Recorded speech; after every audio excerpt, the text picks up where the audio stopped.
because I'm very pleased that you had come, and also thanking Lisa for the introduction.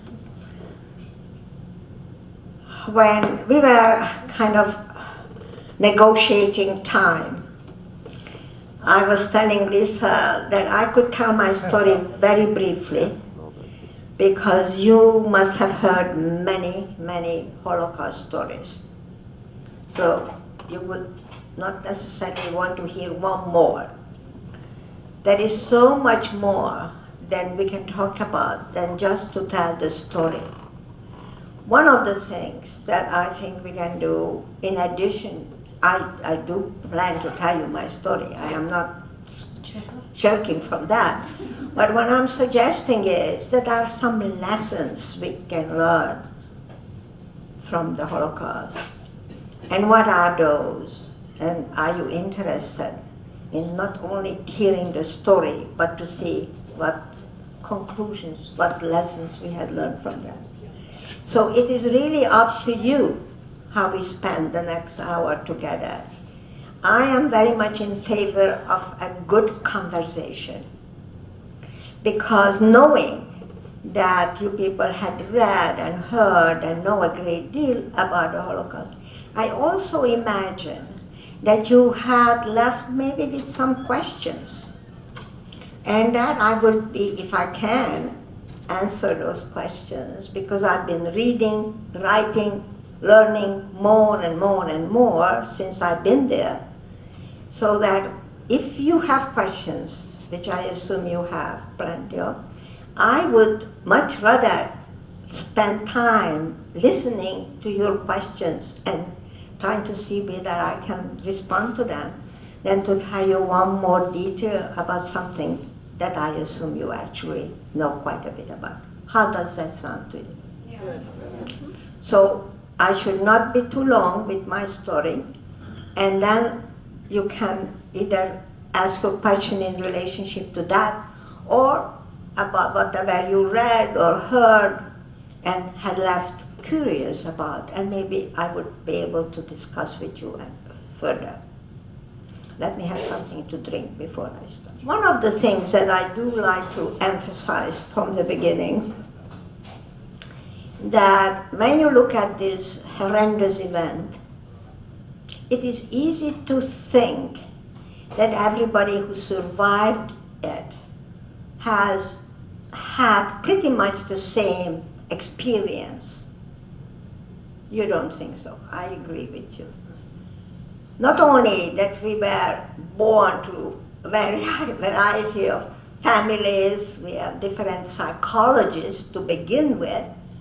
Geographically, it mattered a great deal where in Europe you were born and were growing up in relationship to how you were, how the Hitler years, the persecutions, had affected you wherever you happened to be living. For example, it's clear that a person living in Poland as a Jew had a totally different experience from the one who was born in Germany, Holland, France, or Hungary for that matter. Because did the Nuremberg racial laws affected them already in the 1930s, or nothing happened until the war began? That would have been true, for example, in France. But in Hungary, where I was born, the Hungarians were allied with the Germans in the First World War. They were allied with the Germans in the Second World War. So the country was not occupied until 1944, only a year before the end of the war. That had big consequences. It had the consequence that because of the alliance, and this alliance was not only military, this was a culturally, the two countries were bonded together for a very long time culturally, due to the fact that there was, as you all know, an Austro-Hungarian monarchy. And so much of Central Europe became a German-speaking union, the monarchy. And during that time, and this was certainly the time that my parents lived, German was the language of the intelligentsia. So if you wanted to know anything, you had to be able to read a German newspaper, a German book. You learned about certainly the music, all of it would be coming from Germany. And this is pretty much in the way that my family was. Middle class Jewish family, ambitious intellectually, trying to learn and know as much about the world as they could, living in a very small backward village. We had to have the library. We should have had a library like that. We didn't. But there were then the books, and many of them were German, or written by Germans, then translated into Hungarian. So this was an alliance going way back.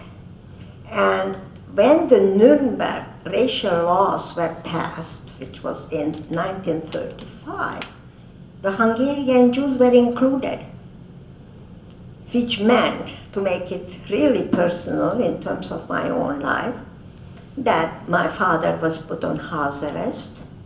That meant he couldn't go because he needed to use the train to get to his business, which was 15 kilometers away from where we lived. He couldn't do that.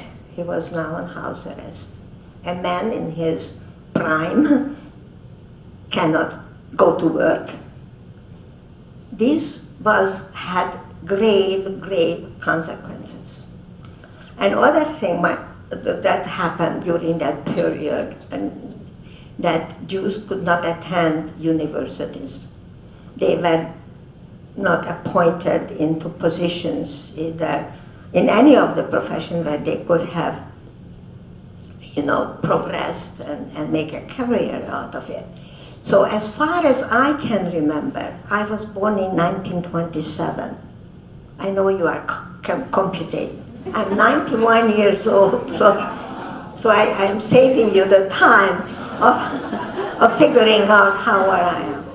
But having been born in 1927 and Hitler coming to power in the 1933, I don't remember a time that I did not know about him and about anti-Semitism and living in a very anti-Semitic world. There was anti-Semitism, there was poverty, increasingly more so in Jewish families because of the tremendous restrictions on our life.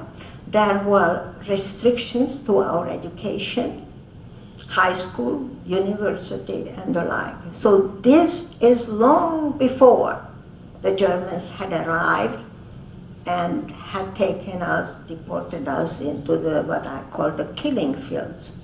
Still, if you think about it, there is a big difference between a Polish Jew whose misery begins the very day when the war breaks out, which was, as you all know, September 1st, 1939. They had 5 years of killings and deportations and suffering, and we were still in our homes.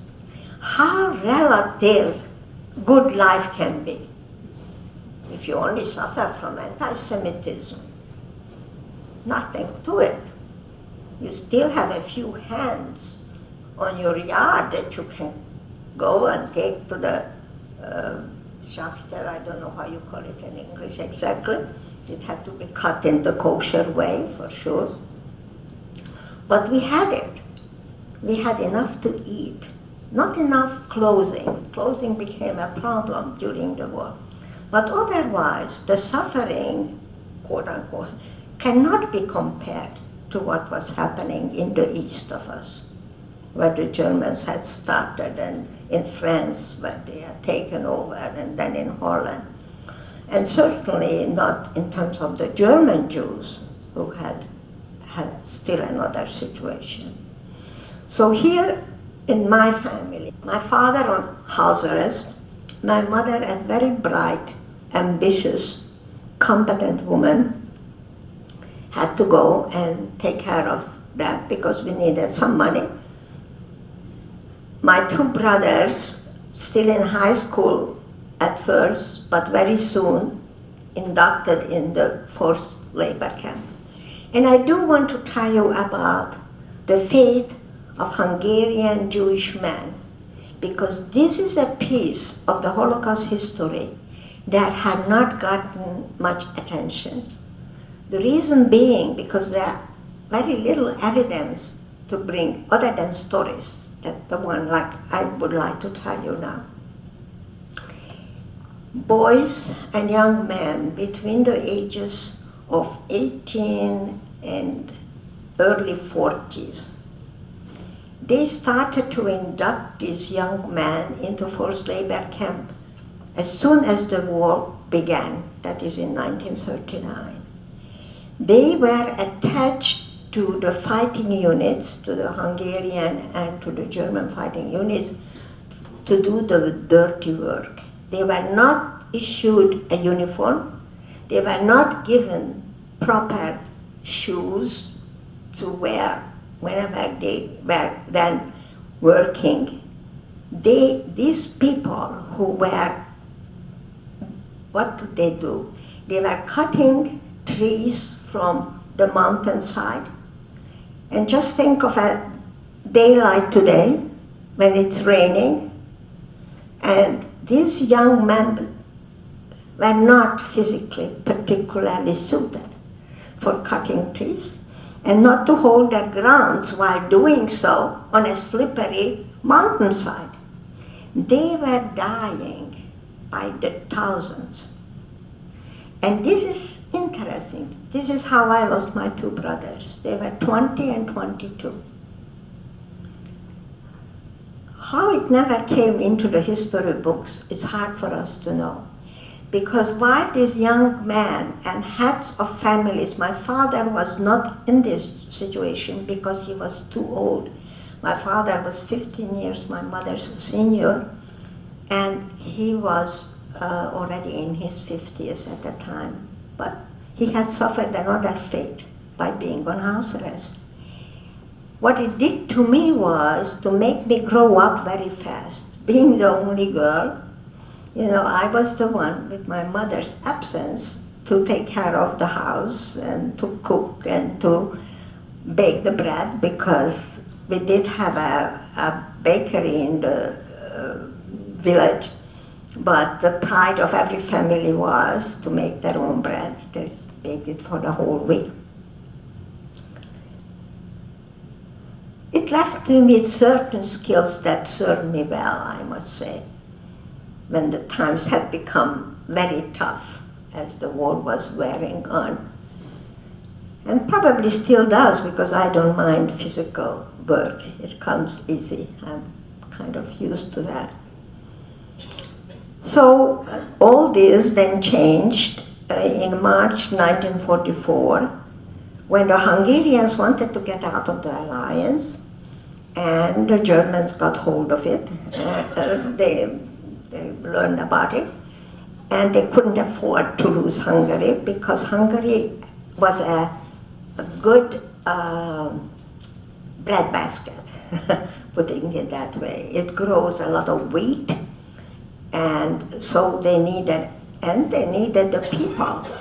Then they came in, and the very day, it was a Sunday afternoon, March 19, the Jews were trapped.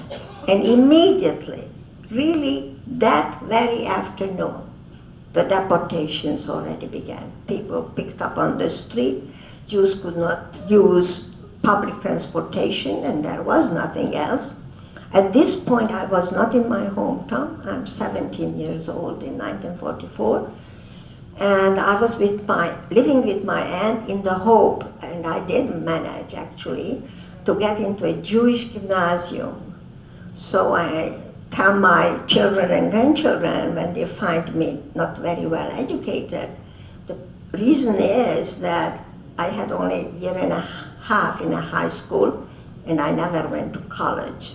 But please don't hold this against me. I mean, there will be other things that may find fault, but I made up for it one way or another. I managed to get back home, very risky, because every train was stopped on a bridge. There was a river Tisa, and then some young Germans or Hungarians would come up into the train and ask for people to identify themselves. And in Hungary, like all in Europe, in your identification card, your religion is noted. When I came to this country, the discovery that you get a driver's license, and it doesn't say whether you are Catholic or Protestant or Jewish, amazing. This is America. They don't care about that. So no wonder everybody wants to live here. But in those days, yes, we were just lucky, putting our thumb where the J word would be Jew. And there were some young men, details are too complicated to relate. We made it. I got home, it was late at night, and frankly my parents were not happy because they were hoping that I would go into hiding because I was in the city. This was such a tiny town that there was no way, even though there was a neighbor who wanted to meet, to stay with him. How is it for a child? I was 17, still. Your sense of safety comes from your parents. Crawling into bed with my mother, I thought everything will be all right. But that was the beginning, because then we were taken out of our homes. At this point, my brothers were gone. My father, my mother, my grandmother was 96 years old. And her dream was to be buried next to my grandfather. But she died in Auschwitz. So did my father, both of them. And this happened, and I know I shouldn't give you too many details, but it happened at the arrival in Auschwitz when I realized that my father was trying to save his mother from the crowd that was surging, and everybody was pushing and shoving, and the SS was screaming, and the dogs were barking, and I lost sight of my father and my grandmother. But my mother, standing next to me, must have realized what was happening here, because the people who entered the wagon were telling us that the young women should give their babies to the old folks. And my mother understood that. They spoke Yiddish. These are Polish Jews, Sonderkommando. They were, receiving these transports. And my mother understood that. Old people and babies will be killed. And these people who these were Jews, were hoping that the young women who were holding the babies would be saved. Now, I don't remember if any mother under those circumstances actually hands over a child to another person, but maybe some did. I don't remember. But I do remember my mother grabbing my hand.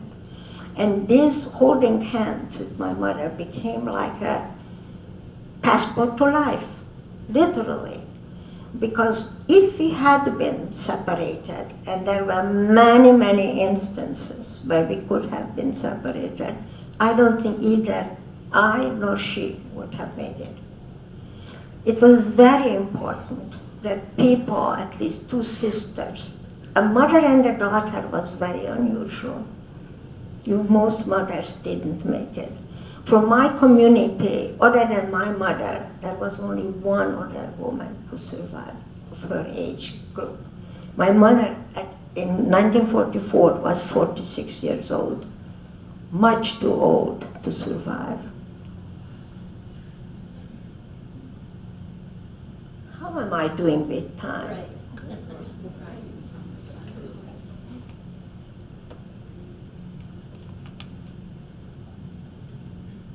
We never heard of Auschwitz. I never knew about extermination camps.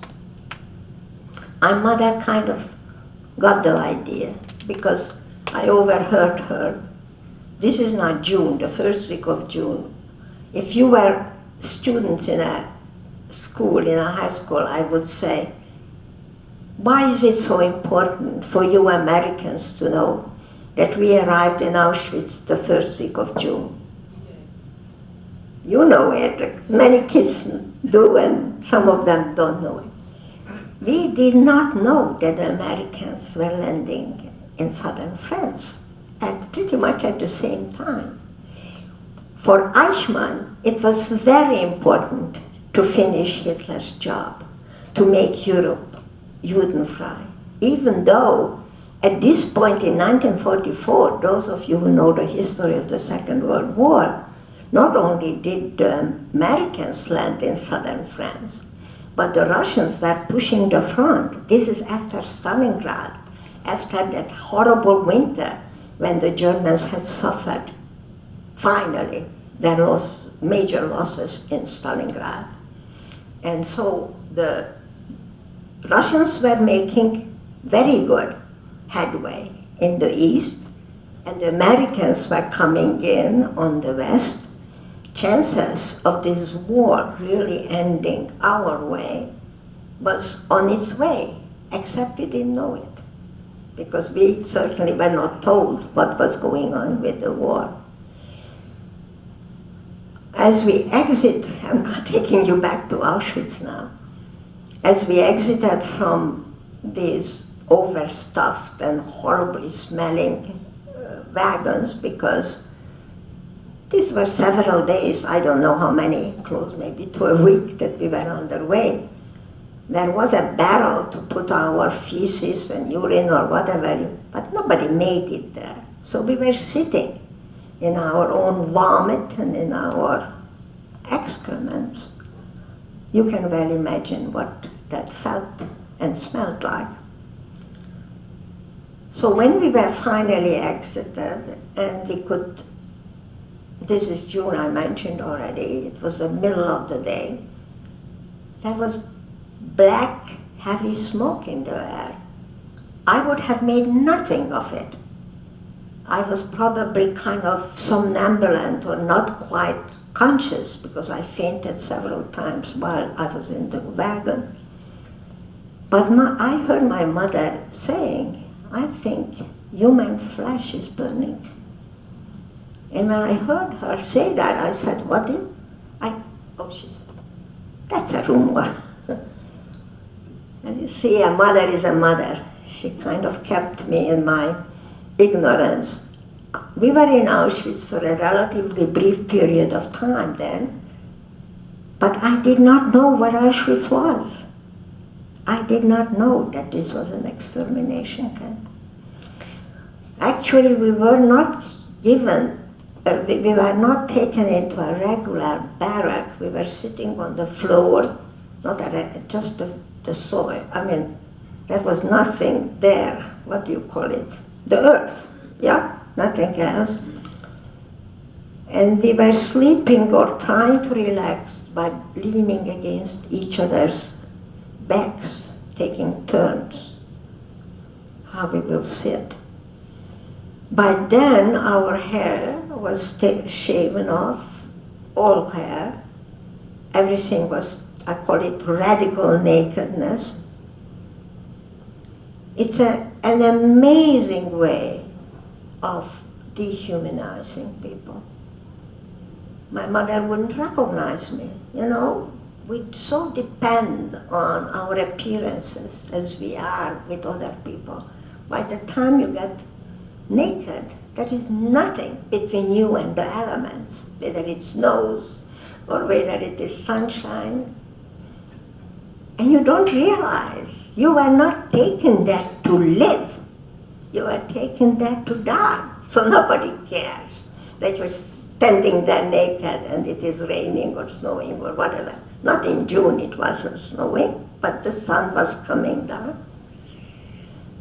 And eventually we were given a piece of clothing. This is clothing that the people who were already gassed would have left behind. The dress was less important, though we had no underwear, but the shoes were crucial, because the shoes and the dresses, they were all in big piles. Nobody would say, oh, sit down and try it on. No, you picked what you thought may fit you. If you happen to pick a pair of shoes with heels, bad luck, because you will be walking a lot. And winter is going to come, even though it is summer right now. Maybe a sandal. Nobody will come and change it for you. This is it for the rest of your stay.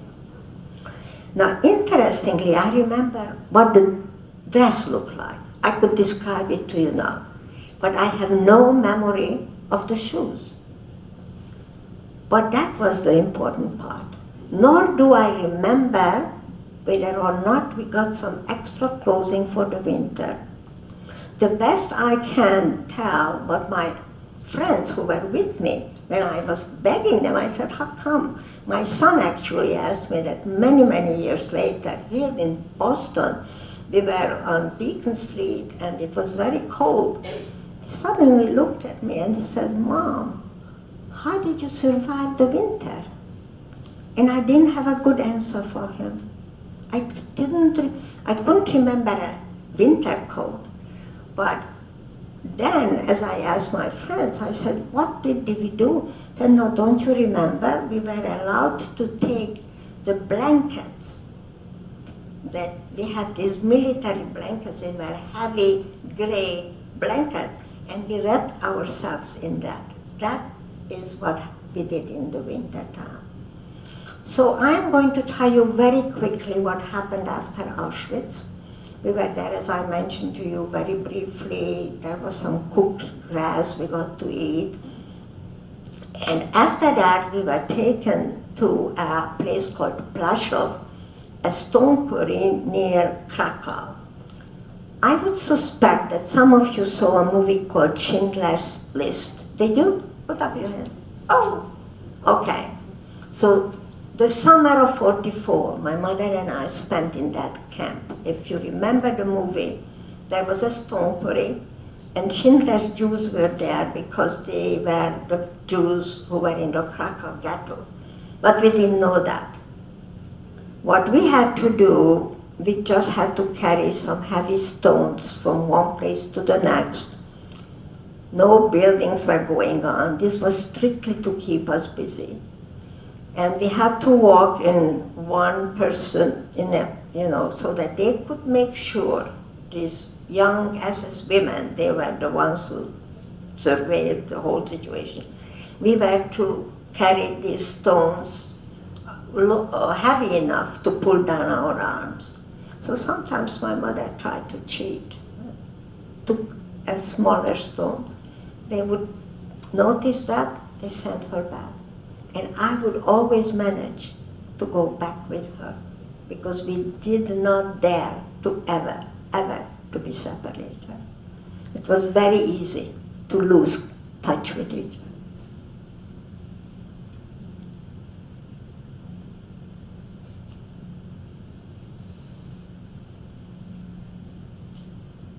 As I mentioned before, the Russians were making progress coming from the east. And so as they came near Krakow, we were picked up again, put back into the cattle wagon, taken back to Auschwitz. This was pretty dangerous for a 46-year-old woman who is now very skinny, and because of the sun, her skin is dry and brittle. And this was a miracle that we went through another selection. You all know about the selection.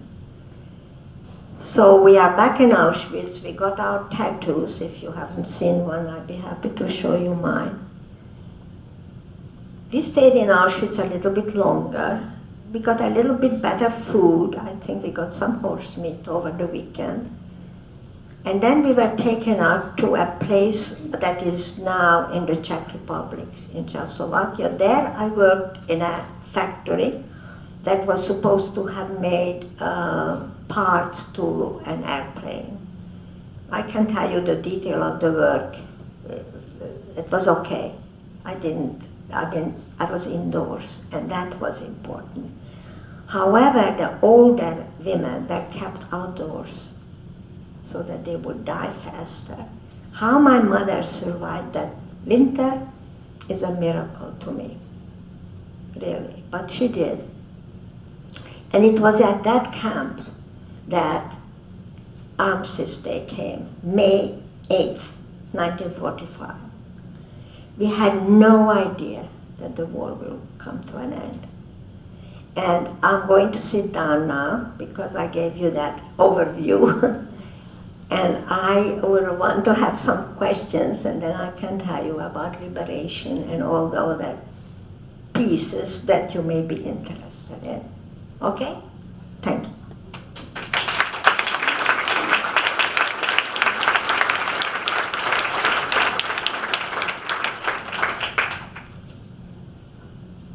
Do I have a moderator? No? Where are you, Lisa? You know the people, and maybe you can help me direct that there is somebody. I would imagine after such an experience, do you tend to take things in stride? That things maybe don't bother you now as much as it might bother someone else? No, it's an excellent question. I do relativize, as you say. And I would say, yes. I know this is tough, but what is impossible to relativize is when people become ill. That hits me hard. But otherwise, certain deprivations, no. I feel that we can endure a great deal more than we think that we can. Maybe in relationship to this particular question, it may be of interest to you that when 9/11 occurred in this country, I was in Cincinnati, actually. I was invited to give some kind of a Holocaust event, a workshop or something. And I couldn't come back to Boston. And what I couldn't understand, that the people were surprised that that happened. I kind of think that things like that are part of life. And it is that amazing good fortune for America that this country did not experience a war on its soil. So everybody just, what? Somebody's angry with us? Wants to hurt us? And I thought, there is always somebody who wants to hurt you. You better know that. And I felt a little bit guilty for not being able to join this national horror, which it was. Believe me, I appreciated the families and the people who died in that. And I feel that what happened afterwards was not necessarily the best thing either. But that's another story. I only can tell you that I felt that this is what life is. Yes. How worried are you that what happened then is happening now? You had to say what's going on in America today, and it could actually happen. Yeah, I think I heard, but maybe, yeah, for the people. So the question was, how concerned are you that what's happening now in the country here mirrors what happened in Nazi Germany during World War II. Is that a good assessment? Okay. Very. I wrote a piece about that. Actually, I delivered that talk in the synagogue here a few weeks ago. The difference between the two countries is greater than the similarities. I would say what happened in Germany in the 1930s, I call it a perfect storm. Things had come together. The first thing was that they lost the First World War, and they were handed a terrible deal at Versailles. And we knew better, when the end of the Second World War, that we had a Marshall Plan. And the idea was you make the countries that you defeated into partners. And that, I think, may have been based on the experience of the consequences that the Versailles Pact had, which one that not Germany, Hungary lost more than half of its territory because they wanted to create another country, a new country, Czechoslovakia. And so you had that, and the Germans, a proud nation, very, very, you want to say conceited? They had reason. They were the most cultured, the most accomplished, technically in every way, in the world.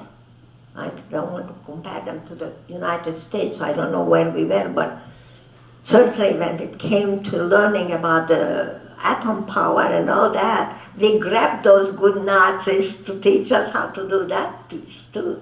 So, yes, looking back on it, and this is what we learn from history, that in addition to the loss of the war and the emotional peace, probably the worst was the economic disaster that came with unemployment, that we all know, even in this country, by 1929 it was a worldwide thing.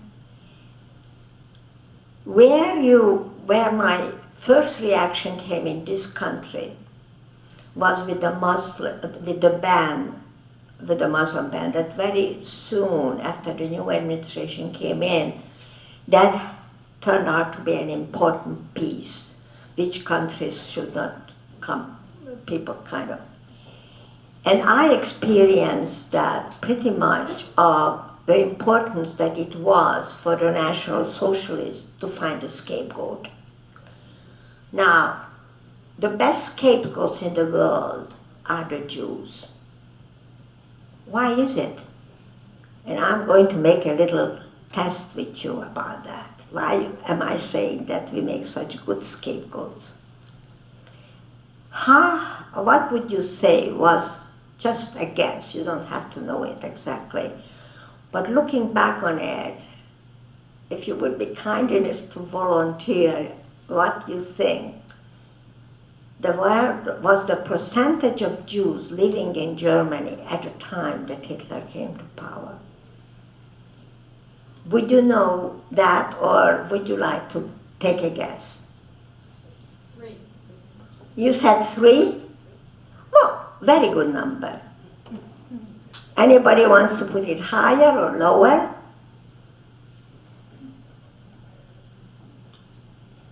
Nobody wants to put it higher or lower. You will say 60? 60. Okay, that's what, fine. You disagreed with her. You would go with the lady with the 3%. It's quite a range. 60 and 3. Anybody else would like to add to this? I'll say 10%. 10%. You might be surprised that it was less than 1. 0.8% was the number of the Jews living in Germany. How could they have done the terrible damage that Hitler maintained they had done, that they were responsible for the loss of the First World War and certainly for that terrible depression that the whole world was suffering. And I would say it is because Jews with their 0.8% were very visible. They were in the sciences, they were in the literature, they were filling up concert halls, theaters. Stefan Zweig, whose name is probably familiar to you, a Viennese Jew, said that what goes for the Viennese culture was in a great part Jewish culture. They were prominent. That's why you came up with the 60. That's why people say at least 10. The fact is they were small in number, and they were also good in finance. So it was easy for Hitler to, and by the way, as we now know, anti-Semitism is everywhere. You don't have to naturally it had been present. I know it's true in this country as well. I don't know, hopefully you are not suffering from it, but I'm sure that it is one sentiment that somehow never seems to die. So in Germany, it was easy to consider that these are people who are all over the world. And the fact that Jews are disseminated, that they live every place. There is hardly a corner of the world, there may be some, that there are not. So the idea was that what was international, what do you call a fantasy like that? It has a name. Yeah, and that's why people, conspiracy theory. The idea was that it was easy for them to conspire against German culture and German way of life. But actually killing people wasn't that easy, even in Germany, with all that kind of reasoning. That's why the racial laws. And when you think about it, that in the 20th century, especially in Germany, with the intermarriages, and here I don't have the number, but it was high.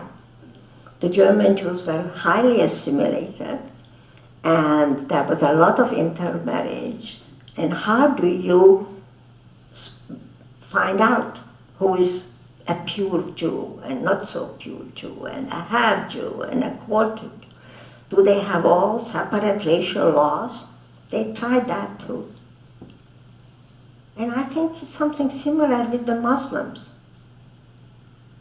How do you go about figuring out how people now go and get their DNA checked and find out, yes, you are maybe 60% an Ashkenazi Jew, but that 40% is going all over the place because people in your past had not necessarily married only Jews, though the Jews are actually a little bit purer maybe than many other denominations. I don't know. The fact is that he needed the racial laws to make the killing legal. So naturally after the war was over and these people were gathered in Nuremberg, the Nuremberg trials, none of them said that they felt they were guilty. They never experienced any sense of responsibility because legally they were right. The state law demanded that they do what they did. When you learn as a child, I shall not kill, okay? It was turned around its head. Yes, you shall kill in order to keep the Aryan race pure. And that kind of theory could get hold of intelligent people, it's very hard for us to imagine. But you know what? That is what we have to fear. The acceptance of this kind of a story. And that will be the Muslims, the Jews, the Gypsies, whoever that doesn't fit that particular image of what America ought to be. And I had a long and painful discussion with a colleague of mine who insisted that the notion of white supremacy is really a very important idea in many American people's heads. I don't want to believe that. I really feel that I have to stop somewhere to find safety and not to think because we immigrants, we think that this country is amazing. And to think that it would be subject to the same kind of brainwashing, but then I have to stop and wonder. Look at China. China was governed by dynasties for centuries. Brainwashing is a real thing and can happen. So, keep me hopeful though. A long answer. I'm sorry, that's what happens to questions. Yeah. When you and your mom were in Auschwitz, were you in the main camp or in Birkenau? No, we were in Birkenau. The main camp was, as you know, you apparently know Auschwitz and how it was organized. Well, how do you know Auschwitz? I've been there. You've been there. The main camp, Auschwitz itself, Auschwitz I, was originally, as you know, a prisoner of war camp during the First World War, and that's where the Germans kept the Russian. And then later on, several people were housed there, and these were workers, Jews, who worked in the A.G. Farben, the German company that was not far from Auschwitz. Yeah, Monowitz, correct. Oh, you really learned his, yeah, correct, Monowitz. Mm-hmm. No, we were in Birkenau. This was kind of the transit lager. So people came and went, and by the time the Hungarian Jews came, and we came up there, it was really important to save some of us, because the Germans were still hoping to win the war. My father-in-law was in this forced labor camp, and he survived it, and he was on a death march for at least 6 months, from the end of 44 in the fall until April 45. Why? Because they were transported from Hungary into Austria to work in the tunnels that were created earlier in the war in the Austrian Alps to assemble airplanes. And this Hungarian Jewish man, through snow and horrible terrain, never on a highway, up and down along riverbeds without proper shoes. They were still driven to this place in Austria in the hope that the Germans will win the war. But what it did was just killing more Jews. No win the war, luckily, though it could have happened. You talked about your mother. Through your experience there, did they know that you were mother and daughter? Oh, I don't know who the people around us, everybody knew that. My mother became a very important person to that little group of people who tried to stay together. So she was well read, And one of the things that we younger people did when we were not terribly hungry, because our major preoccupation was food. We were always extraordinarily, horribly hungry.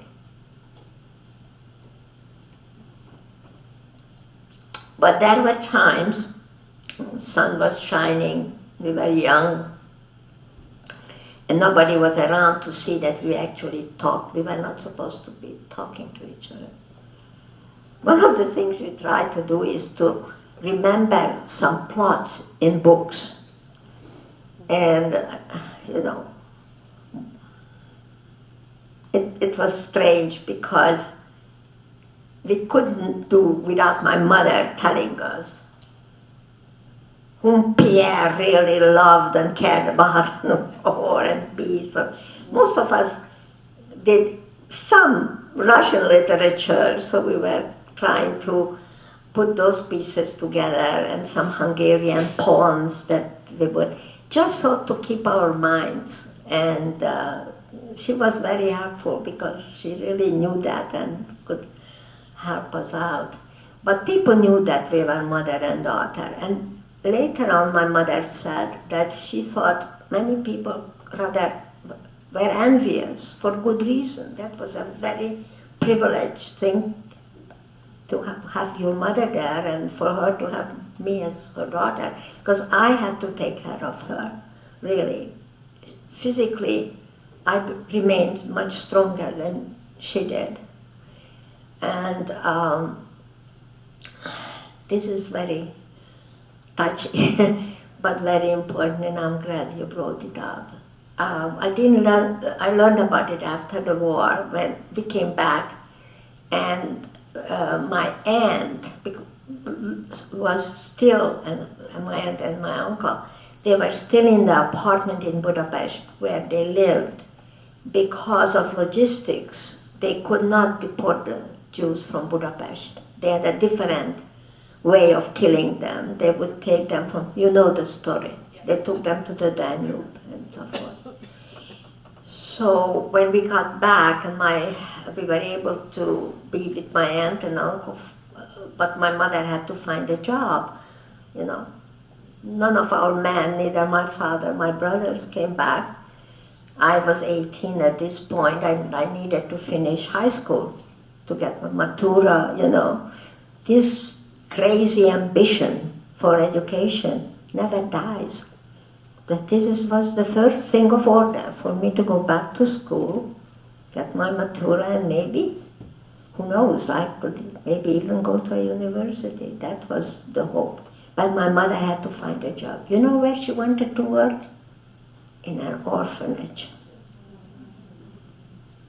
She needed to be a mother again because of, and there were plenty of orphans in Budapest. Oh, parents did not come back, and these parents gave their children to Gentiles who took them. But by the end of the war, it was so much hunger and misery in Budapest that many of these children that then ended up in my mother's orphanage were in terrible shape with lice and malnutrition. Actually, it was in the garden of that orphanage that my husband and I got married in 1946. And once that happened, it was very clear to my husband we had to get out of Hungary too. So another escape. And this time, yes, a separation from my mother, because at this point, the orphanage gave her life back to her. Being called Ima, where was I? Ima is Hebrew for mother. I think that this helped her to recover emotionally. And then we were separated. We went to Vienna first, and there my husband was determined to go to medical school. I wasn't so determined, but he encouraged me.